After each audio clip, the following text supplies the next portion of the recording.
Am I the butthole for scolding my daughter for letting the dog run away?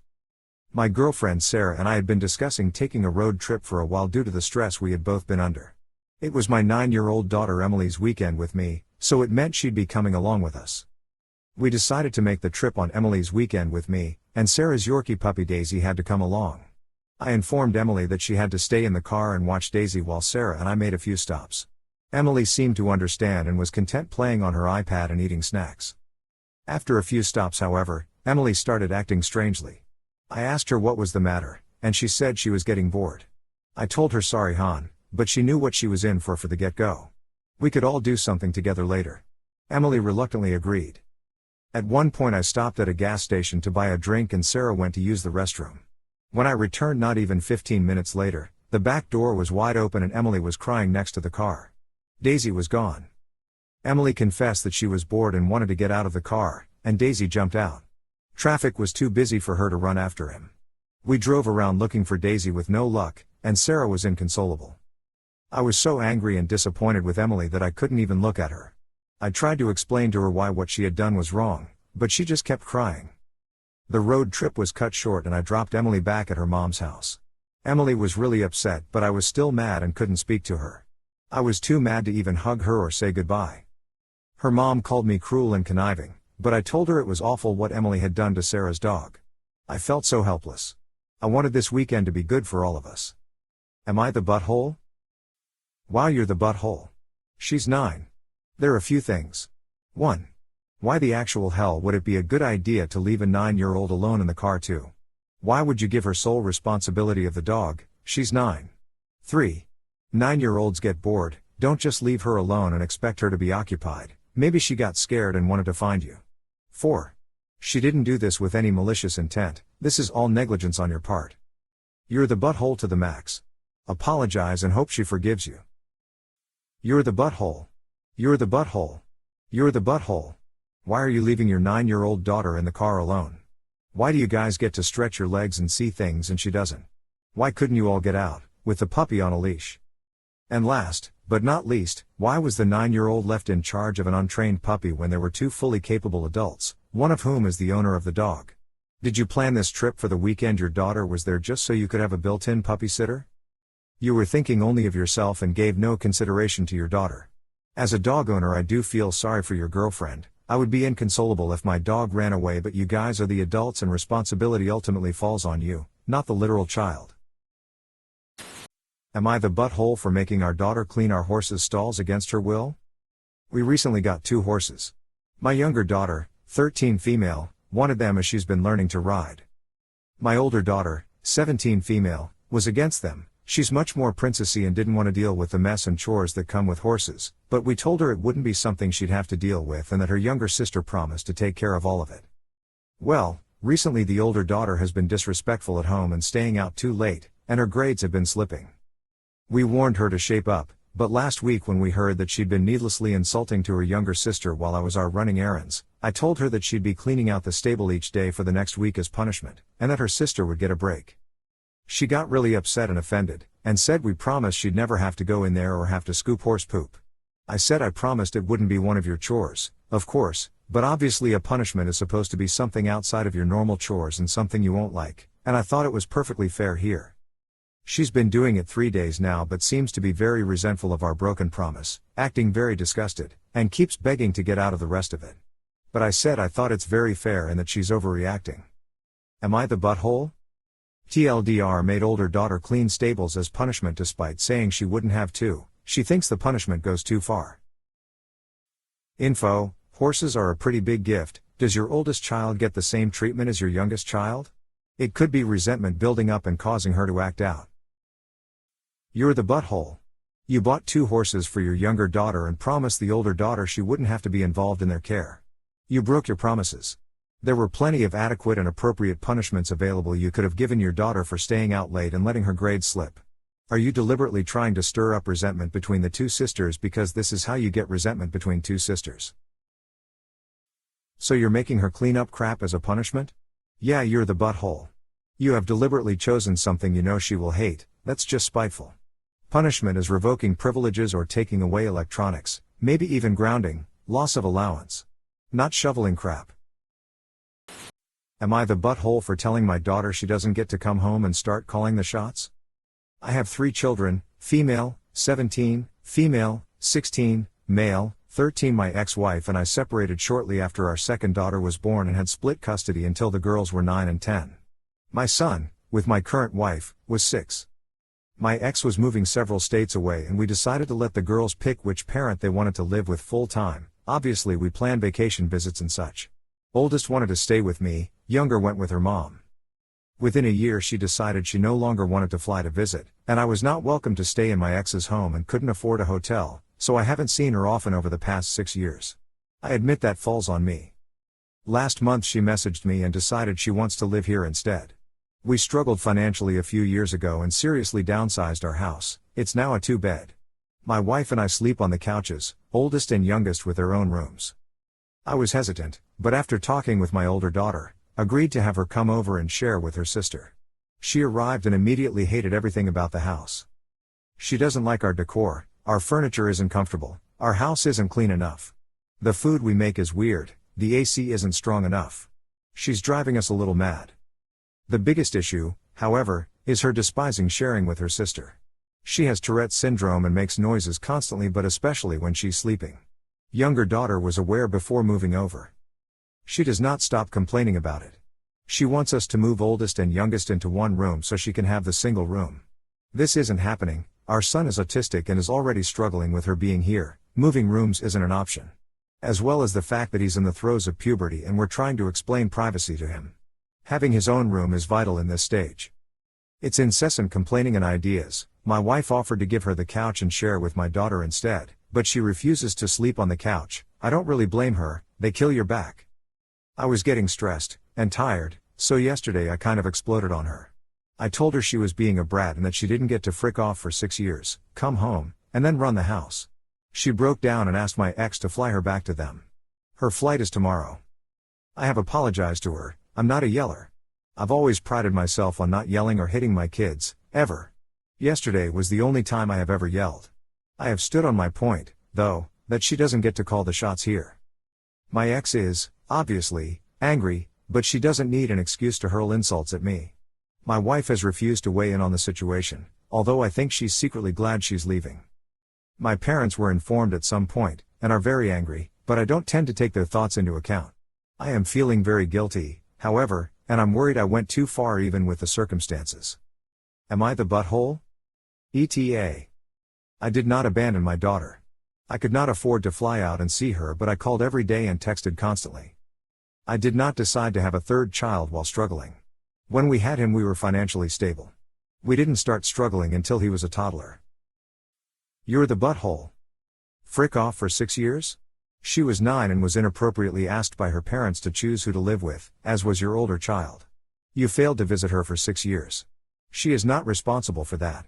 You are also responsible for not enforcing any court-ordered parenting plans you had for long-distance visiting if you didn't have her come to you, not that you had room for her. Or challenging the long-distance move if it was going to impede your ability to have a relationship with your child. You're the butthole for the frick off for 6 years part. Yeah, explain to her that she doesn't run the house. She doesn't. But leave your resentment at the fact that she lived with your ex for 6 years and you didn't bother to visit all the way the frick out of it, and sure as hell do not make that out to be her fault. Probably could have been a little gentler about it, maybe had a few convos about her attitude before it got to the overload stage, but the point is the same. She doesn't get to call the shots in your home. You are the adult, she is the child. It sounds like she got used to being the only kid at your ex's place, assuming ex doesn't have other kids, that she felt a little entitled to things going her way. Am I the butthole for the way I respond to my new coworker's personal questions? I, 28, female, am a foster kid. Long story short, dad drug dealer, mom drug addict, mom died and dad went to jail for life, no family to take me on, bounced into the system from the ages of 7 to 18. Then I became homeless, worked as an escort, went to college, and this is currently my second corporate job. Like you might imagine, I do not like to talk about my personal life. Even more so because of my first corporate job, where I was the last to be given time off during holidays or summer, because I was a single woman without children. When I started at my current job, I made the decision that I was not going to get to know anyone. Colleagues will stay just that, colleagues. So I arrive at my desk at 8:45, I'm out the door at 5, I take my lunch break outside the office, don't take my breaks with the other, refuse all invites to things outside work. My new colleagues got the hint when I just said no thank you when they would invite me, when I opted out of the Secret Santa even though it was obvious that I celebrated, and when instead of going to a colleague's wedding, I RSVP'd no, then sent a gift. They leave me alone, I leave them alone, but we are friendly and I'm happy to lend a hand when needed. Then this woman started with us almost 3 months ago. She is very outgoing and social, made friends with the whole office within the first week, and seems to take it as a personal challenge that I do not talk about my personal life. At first, I was direct but polite. I told her, hey colleague, I appreciate that you want to get to know me, but I am an extremely private person, and do not like to mix my professional and personal life together. After taking her aside away from others. Well, instead of backing off, she doubled her efforts. And it's not in a creepy way, or a way that would allow me to go to HR, but I do not like it. Finally fed up with her, instead of trying to redirect the conversation, or changing the subject, I just stare at her dead in the eye without saying anything. Yesterday she came by my desk, and asked if I had plans this weekend. I said yes I do, but didn't elaborate. Then she asked me what my plans were, and if I had someone special that I was going to spend my time with. So I just stared her dead in the eye and said nothing for minutes. At first she was annoyed, then she started rambling, then she turned red and left in a hurry. Another colleague sitting close by gave me this disappointed look and told me that they understood I was a private person, but that was no way to treat someone who was genuinely friendly, someone who was trying to include me in the social life of the office. So am I the butthole? Not the butthole. Brilliant power move. She's not trying to be friendly, she's trying to crack you because she can't control you.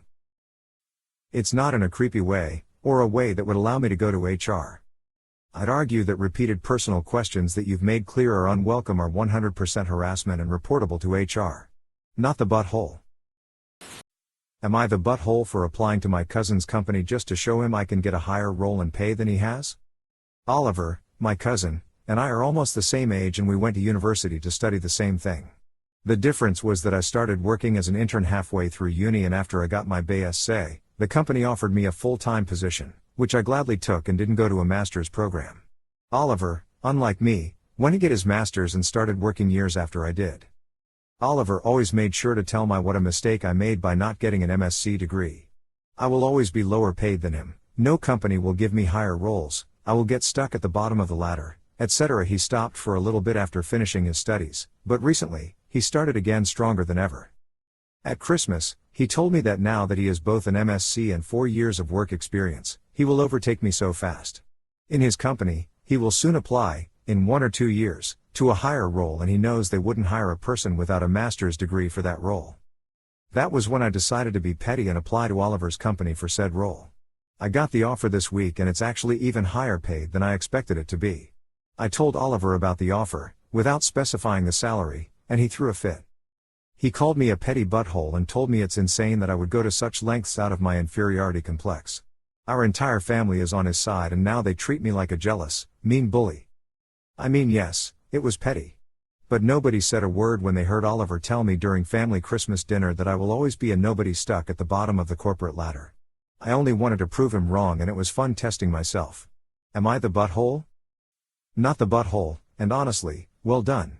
I aspire to your level of pettiness. I mean, if you are taking the job and can do the work, hell, maybe if even don't take the job, I don't think you're an ah. Oliver is an ah and the family was apparently fine with him treating you that way, so kudos. Seriously, well played. Not the butthole, his logic is so strange. You wouldn't be able to do this, you doing it, hey, that's not allowed. Info, will you take the job? If you had no intention to take the job, the everybody sucks here. Him for being an ah, and you for wasting people's time. If you take the job, then not the butthole. Am I the butthole? I told my mom the major surgery I'm facing at 45 is a direct result of surgery she made me get at 6. I, 45 female, am facing major surgery on my heel, ankle and Achilles tendon if physical therapy does not improve my current pain levels.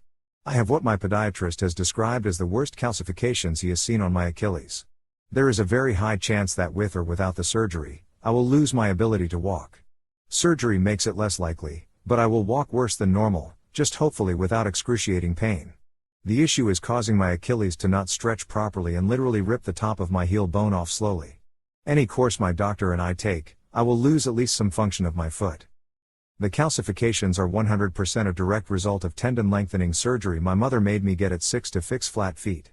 The flat feet never caused me any issues. My mother claims I walked on the outside edges of my feet, but regardless it worked for me. In some ways I feel like my mom wanted me to fix the flat feet because they did make it difficult for me to wear girly shoes and they didn't look normal and I was a major tomboy. But that's beside the point. When I told my mom the doctor said my current issues were a direct result of the previous surgery, she got offended and said I was blaming her. She thinks it was a jerk move to bring the surgery 40 years ago up at all, even to my doctor. I think it was fairly important for my doctor to know and I was simply stating a fact to her that had the lengthening of the tendon not been done, I would not have the calcification to the extent I have it. Am I an off for telling my mom, not in these exact words, that her decision 40 years ago is causing me to now face potentially losing my ability to walk? To be clear, I don't think my mom is necessarily an off for choosing the surgery back then. I do doubt her given reasons. Photos and my medical records don't fully support her claims, they paint a less severe picture, but I'm sure she made the best decision for how she felt about it. Gently, you're the butthole. Your mom was working on the advice of doctors at the time. She's not perfect, no parent is, and the surgery would not have gone ahead if a doctor didn't think it was called for. In some ways I feel like my mom wanted me to fix the flat feet because they did make it difficult for me to wear girly shoes and they didn't look normal and I was a major tomboy. That's you projecting a whole lot of other issues onto this. No doctor worth his license would do surgery on a child just because her mommy wanted her to wear pretty shoes. Your mother was making decisions based on advice she got from a medical professional. And it was probably the wrong move, but at the time that would have been hard to predict. Besides, who knows how bad your feet and legs would have been without the surgery. It sucks for you that you're facing such awful issues now. Your loss of mobility and the tough decision you have to make now are awful, and my heart goes out to you. But circumstance is the villain here, not your mother. She may not have been a perfect, or even a good, mom. By the sounds of it she may have done some mental health damage to you regarding gender presentation in general. But I don't think she's to blame for this, and you're the butthole for trying to guilt her about it. Am I the butthole for not having lunch and not socializing with our new coworker to not ruin a guy's event? I am a software engineer and work with 3 other software engineers. We have managers too but do not really interact with them outside of work-related meetings. I have known and worked with 2 of them for years and we have lunch together every day. Our office provides lunch. Sometimes we also go out to restaurants at our own expense instead of the company lunch or after work. We are in our mid to late 30s. Recently our company hired a 3rd software engineer for our team. She is hired in the same position as us and for the same salary range but is a lot younger, in her mid to late 20s. We do not have lunch with her and never asked her to join, and personally I am not comfortable having her in our group as I feel like she might not like some of the things we talk about as guy talk and we would have to censor ourselves. So we just go for lunch without telling her. It all seemed fine but on a Friday we were excitedly talking about our plans to go chill at a bar after work, and she interrupted our conversation saying that she loves that bar. I just said something like yeah me, A and B were planning to go there. She has been acting cold with us ever since. One of the other men think we should invite her but the other agrees with me. I was considering it but then she also started accusing me of being unfair in code reviews, and even got our manager involved. I do not really see the big issue as women hang out with their girlfriends all the time. The other coworkers are my friends and I see her as just a coworker. Edit, I think I get the consensus that I am the I thought she could find her own group or something but I will see if I can find a way to apologize and include her for our lunches and some after work activities. I know I mentioned her age and salary but I do not have a problem with that. She does good work and even has some useful experience we lack and need for some new plans. That was why we hired her. I will post an update to see how it goes. More than the responses, the DMs congratulating me from incel types and calling the commenters soy boys and feminists has opened my eyes a bit. I do not have the courage to confront my friends unfortunately yet but I will see if I can passively encourage them to be better. You're the butthole. I rolled my eyes so hard I nearly sprained them. You're old school sexist, and it's creating a toxic work environment. Also don't talk in front of her about the team drinks you're excluding her from, you muppet. This is malicious, even if you pretend it's not. You're the butthole. It is the guy talk and the way you made a point to mention her age and being the same salary as you. I have a feeling she had good reason to report to your manager and the rebuff from lunch proved her suspicions. HR is going to really love this one. Am I the butthole for not bringing NT daughter to my sister's wedding due to autistic child not being invited? My 37 male, sister, 29 female, is getting married in June. I have 2 daughters, 1 neurotypical, 7 female, and 1 high-needs nonverbal autistic daughter, 5 female. My sister made a rule about her wedding: no kids under 5, which I think was a polite way of excluding my disabled child.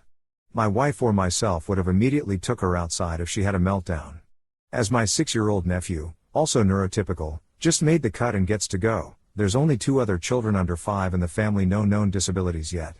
I understand her wedding, her choice, but I'm not okay with including one of my daughters but not the other. Problem is, my 7-year-old daughter really wanted to go. She's a real girly girl, loves pretty dresses, princesses, fairies, and yes, brides too. She was excited getting to see her aunt in a bridal gown. The last wedding she went to, she was too young to remember. Since it is my sister, I don't feel right missing her wedding, so we are going without the girls, and my in-laws will watch them that night. She's upset she doesn't get to go, and my sister says I'm fostering resentment, but I think I'm teaching my daughter it's not okay to exclude family due to a disability. The way I see it, it's my sister who created this situation, not me. Am I the butthole? Edit correction: rule is no kids 5 and under. My apologies should have specified that. I think you're reading too much into this because you're sensitive about your kid. It sounds like sis made a pretty, American, standard wedding request for no smaller kids because kids under 5 are notorious for being disruptive, which, by your own admission, is likely to happen with your daughter. I understand that you must feel incredibly defensive on your daughter's behalf, but your sister isn't discriminating against your child, who you admit is likely to have a meltdown during a very important event. She is trying to save everyone, including your special needs daughter, from an incredibly uncomfortable afternoon. You're the butthole. Learn to accept boundaries graciously and teach the same to your kids. It's an essential skill in life. You're the butthole. If your daughter stays home, you should stay home. I think I'm teaching my daughter it's not okay to exclude family due to a disability. No. What you're actually teaching your daughter is that you'll hurt her to make a point, but you won't miss a party yourself. Oh, boy. The thing is, we get a lot of posts from adults here with ND siblings whose parents insisted the ND sibling had to be included in everything. Going to a classmate's birthday party? Then your nonverbal high-needs autistic sibling has to go, or you can't go, because the sibling has no friends and will never get to experience this otherwise. Going to the movies with your friends? Then the sibling has to come too, even though they will get overstimulated and start screaming and everyone will get thrown out. Going for a walk in the park with a boyfriend? The sibling has to go along. We all know where this will end, in 20 to 30 years. NT, we're getting older and we can't take of sibling anymore. You need to step up and take responsibility. No? What do you mean, no? What do you mean, she ruined every event in your life? I think the OP means well, but they need some perspective. Soft, you're the butthole, and talk to someone professional about navigating these murky waters before they come to my predicted conclusion. Am I the butthole for walking around the house in underwear so my husband would ask his brother to stay in a hotel? I used to be close with my brother-in-law, but we aren't anymore due to how he treated my best friend. I don't hate him or anything, but I would prefer he wasn't staying in my home. When my husband told me he was coming to visit, I made it clear I didn't want him staying here, but my husband wouldn't budge and said his visit would be shorter if he was here, as they could work out what they were going to do about some family assets they were thinking about selling more quickly. Seeing him in my home was irritating me, especially since he's the type of person who loves making dumb sarcastic jokes constantly. I tried asking my husband to ask him to go stay in a hotel 2 days into his visit, but he again wouldn't budge, so I outright told my brother-in-law I didn't want him here, but that still wasn't enough to make him leave. I finally decided to walk around the house in my underwear because I knew he wouldn't be able to resist making a stupid comment, and it would annoy my husband enough to make him ask his brother to stay in a hotel, which is exactly what happened. After my husband told him to go, my brother-in-law accused me of thinking I was hot stuff who tried to lead my husband around by his dick, and made a point to tell me it would backfire if I kept this up. My husband also asked me if I wasn't going to continue the show during a fight, as I stopped doing it once his brother left, as my husband often has guests coming and going during the day, which made walking around our home in my underwear awkward. He was already upset with me, but the fact that I stopped immediately after his brother left seems to have upset him even more. Am I the butthole? Everybody sucks here. My God, what freaking mess have I just read? Y'all need help. Everybody sucks here. Major communication and conflict resolution issues all the way around.